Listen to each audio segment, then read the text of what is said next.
மற்ற பகுதிகளில் போடுவார். சவுத்தில் தான் சவுத்தில் வந்து போடுவார், இங்கிட்டு உசிலம்பட்டி பக்கம் போடுவார். இங்கெல்லாம் வந்து நீங்கள் ஐயா முத்துராமலிங்க தேவருடைய சாதிய பின்புலம் உள்ள மக்கள் கிடையாது. அவர் யாருக்காக போராடினாரோ அந்த மக்கள் தான் இருப்பாங்க.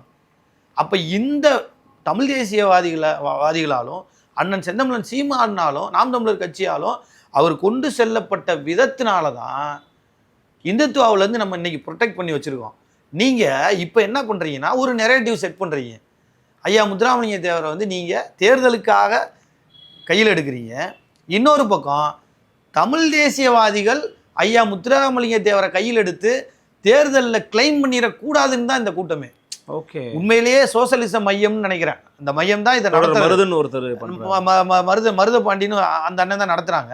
அவர் தொடர்ந்து வந்து பார்த்தீங்கன்னா முத்துராமலிங்க தேவர் குறித்தான ஆய்வுகள் பண்ணுறவர், திறனாய்வு பண்ணுறாரு. அவர் சரியான முறையில் அவரை பற்றி திறனாய்வு பண்ணி உண்மையான கருத்துக்களை வெளியில் சொல்லக்கூடியவர். எனக்கு தெரிஞ்சு என்னுடைய பார்வையில் அவர் ஒரு திராவிட இயக்க ஆதரவாளராக பார்க்குறேன். திராவிட இயக்கத்தை சார்ந்தவர் இல்லைனாலும் ஆதரவாளராக பார்க்குறேன்.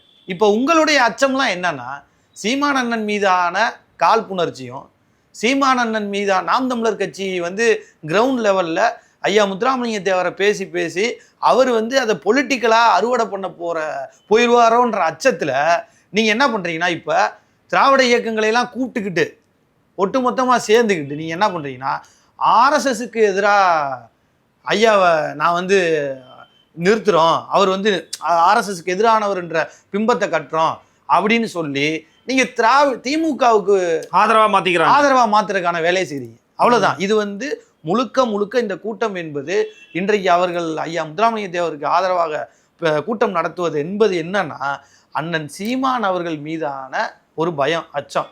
தொடர்ந்து பேசி ஐயா முத்துராமலிங்க தேவருடைய கருத்துக்களை எல்லாம் வெளியில் சொல்லி அவர் தேர்தல் அறுவடை அதை செய்ய போகிறாரு அப்படின்ற அச்சத்தில் தான் நீங்கள் பண்ணுறீங்க.